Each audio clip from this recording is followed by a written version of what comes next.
Hi everyone, welcome to my channel. My name's Noel and I review and unbox subscription boxes here on my channel. I hope that you are having a wonderful 2025 so far. For the first day of the new year, I'm going to share a box that was not sent to me for a review and is not a subscription box, but it does come from a subscription box company. It is the Up All Night box from Once Upon a Book Club. So every year they do some seasonal holiday kind of associated boxes, I suppose. You don't have to read them during the holiday, but I love the idea of spending New Year's Eve in and reading a good book. And I thought that the one that they had selected for this year's, which they let us know about like way back in September or October, sounded really good, really appropriate for New Year's Eve and just like, you know, high hopes of a wonderful year ahead. So I went ahead and purchased it, and I was lucky enough to use some credit that I have accrued because you are all wonderful enough to use my referral link and code. And just as a reminder,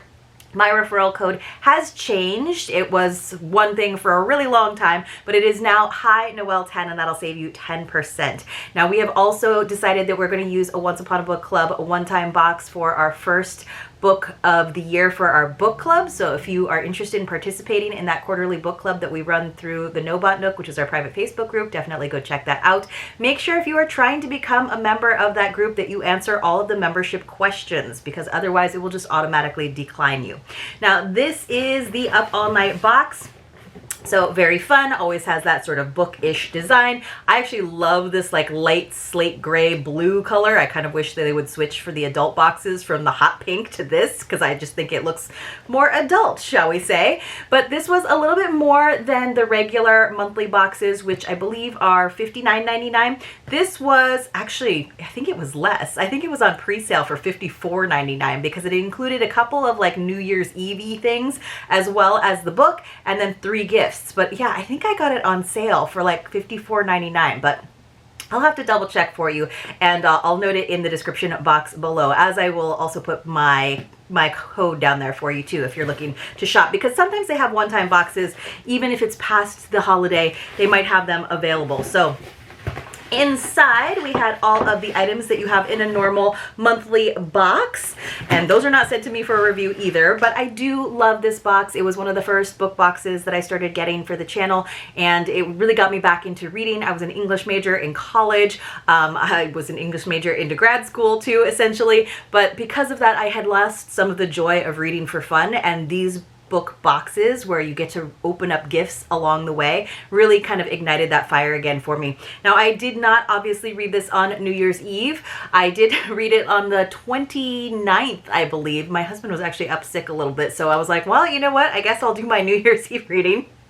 So inside we have the brochure. It shows you what the book was. The book was Matt Haig, who is the author of The Midnight Library, which is a pretty popular title over the past few years. This is called The Life Impossible, which makes me think of like The Life Aquatic. It takes place on the beautiful island of Ibiza, or Ibiza, if you want to be super appropriate in Espanol with your pronunciation.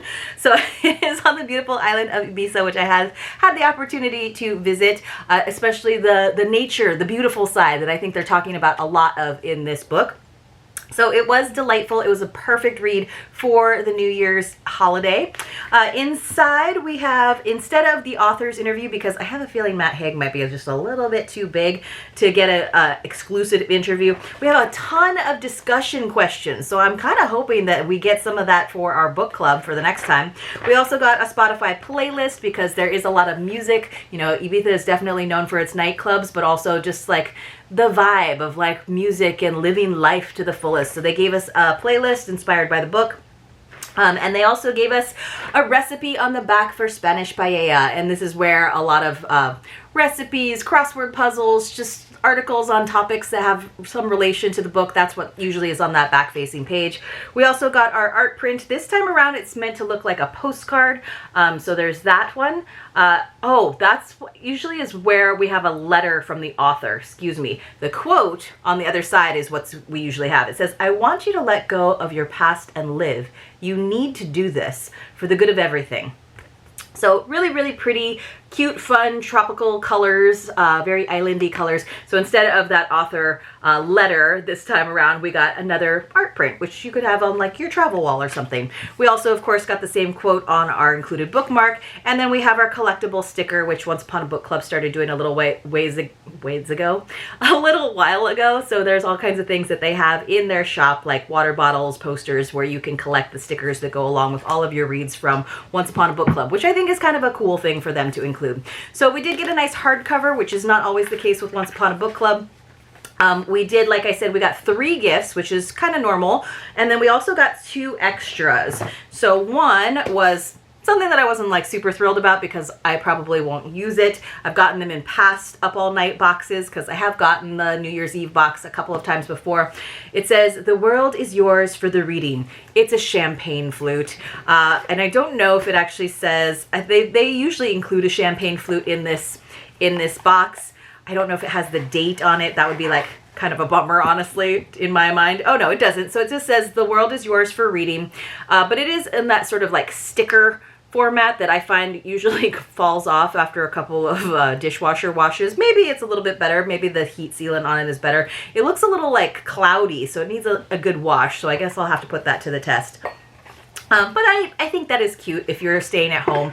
They can't obviously send you champagne. But if you are staying at home and you are celebrating the New Year reading, it's a cute thing to have, and celebrating reading is a nice thing. The other thing that was more New Year's Eve related is their 2025 reading challenge, which they do every year. You, of course, can do the challenge without actually having the poster, but I do think it's kind of a cool idea. People are always writing inside, oh, this is like I think this is like a pick to like scratch things off.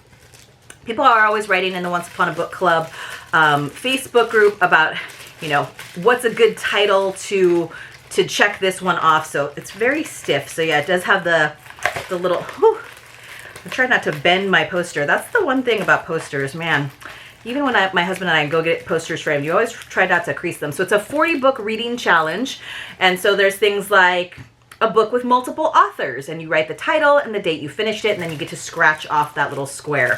For example, there's another one with a book with a dog on the cover. So it's kind of a fun sort of scavenger hunt, but also to encourage you to maybe try titles you might not otherwise read. So I thought that was cool. But inside of the book, we have little sticky notes, as usual, that will tell you when it's time to open a gift. We also had a couple of extras in addition to that Spotify playlist that they included in the little guide. We had another QR code in here on page 206, and it actually went to a specific song. It went to "The Last Day of Summer" by The Cure, which is interesting because it went to that specific song on a whole like album from The Cure instead of just going to this song, which also appears on the playlist. But you know, they're really getting into using the QR codes for like music, that element of sound in these boxes, which I think is kind of cool. So now I will go through the 3 gifts that were in this box. I will read the passage that's associated with the sticky note and show you the gift.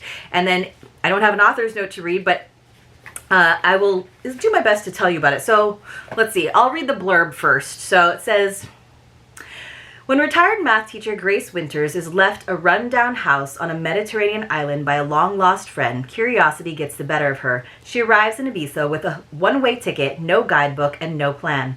Among the rugged hills and golden beaches of the island, Grace searches for answers about her friend's life and how it ended.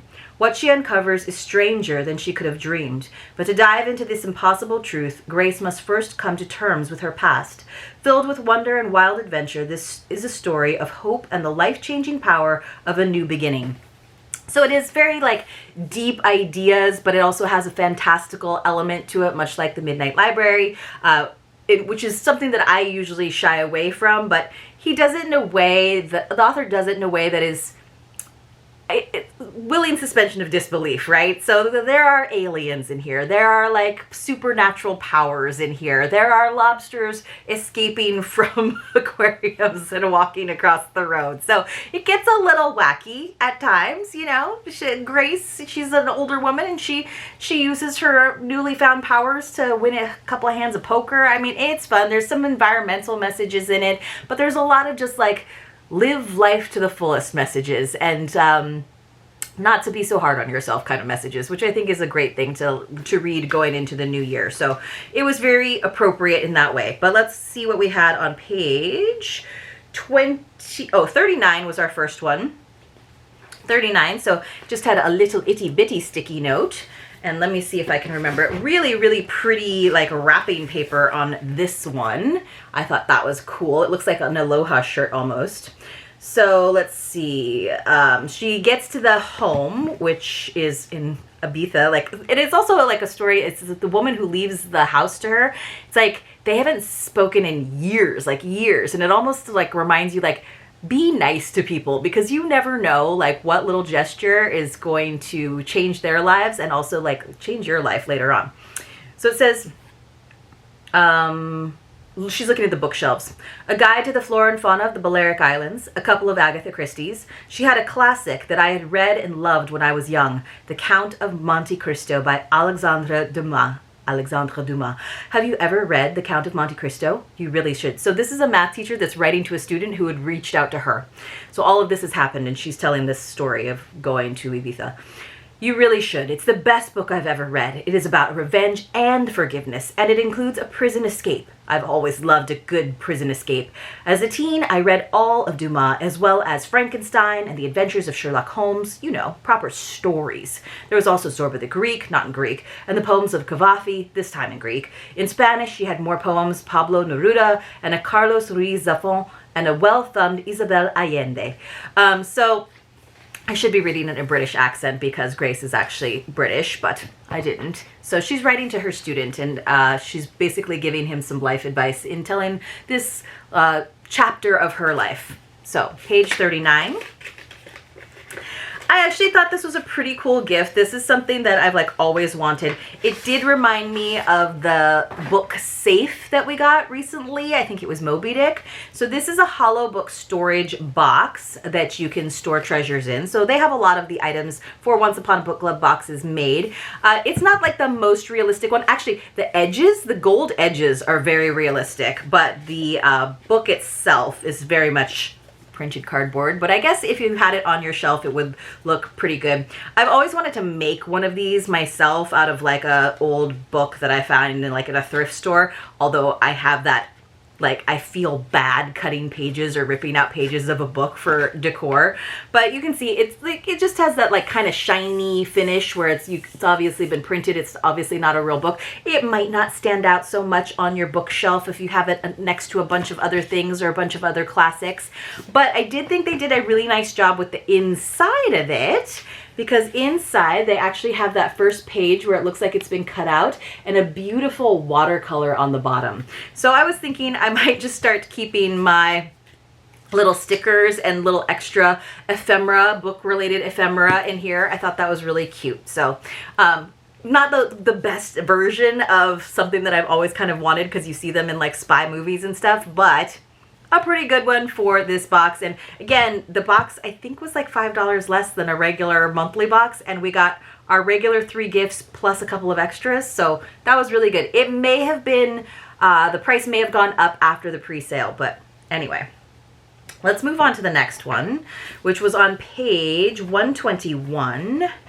121. I'm trying to remember. I didn't actually open the gifts. Like I said, I was kind of like in a corner being like, I guess I'm staying up tonight to take care of my husband, so I'll read this. So Alberto becomes like someone who helps her on the island. Alberto walked out of the automatic doors. I wondered what had happened to Christina. Maybe she was trapped in a military base somewhere. I stared at my hands. Something was odd, but it took me a few seconds to realize what it was. And then I saw it. The ring. Instead of a ruby, there was an emerald. In place of the engagement ring I had worn every day since Carl proposed to me in the library, there was the one I had turned down in the Raj Pavilion restaurant near Hull University all those years ago.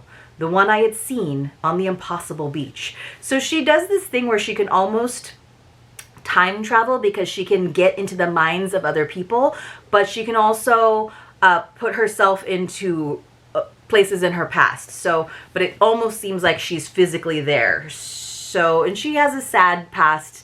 Her husband has passed away, her child has passed away, and that's a part of the story. But here is our page 121. Now, a St. Christopher's medal was also a really big part of this story. It's almost like what brought her to the island or convinced her that this was something she should pursue.